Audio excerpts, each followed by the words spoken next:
Bonjour, alors j'ai décidé d'improviser et de vous parler donc des transsaturniennes. Alors, qu'est-ce qu'une transsaturnienne? Après Saturne, les planètes appelées également transpersonnelles, qui ont pour fonction, on va dire, de donner une dimension, de donner du relief à l'existence à travers des destins. Alors, soit en marquant effectivement des expériences atypiques, mais pas seulement. Ce sont des planètes en fait qui permettent de faire en sorte que l'individu puisse s'inscrire auprès du collectif ou bien que le collectif finalement interfère sur lui. Alors ce sont des astres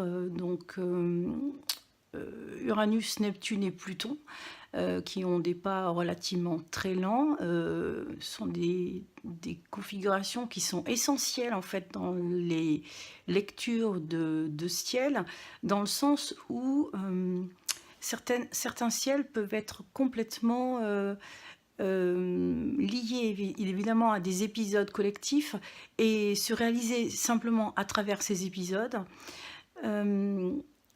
Ce qu'on doit retenir surtout, c'est évidemment le placement, l'emplacement en fait de ces transsaturniennes, et notamment lorsqu'elles sont conjoints avec des maîtres ascendants ou conjoints avec des luminaires, ou plus précisément quand elles sont angulaires et en remplissant les conditions précisées jusque-là.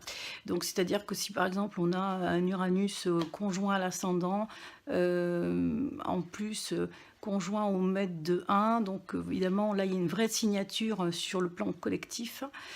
Tout en considérant qu'il faut toujours, évidemment, ça va de soi, garder en tête la nature des astres en question.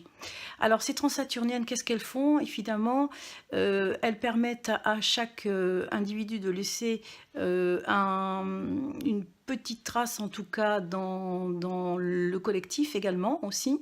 Elles sont un petit peu là pour marquer les balises, en quelque sorte, les limites finalement de chacun, les limites qui sont allouées à chacun pour évoluer, et aussi elles servent justement de repères afin d'identifier les phases d'évolution au sein des thèmes, au sein de chaque individu, des phases quand je dis évolution, c'est pas spécialement d'ouverture, c'est des phases d'intégration, des phases de connaissance, de prise de conscience par rapport à des événements pour aller plus loin par la suite. Donc, ces planètes sont évidemment importantes. Je pourrais dire qu'elles donnent du relief, en fait, elles donnent une profondeur, elles permettent aussi de prendre conscience. Ce sont ces astres-là qui, avec des planètes personnelles, accordent des dimensions au niveau des émotions, des subtilités au niveau des émotions.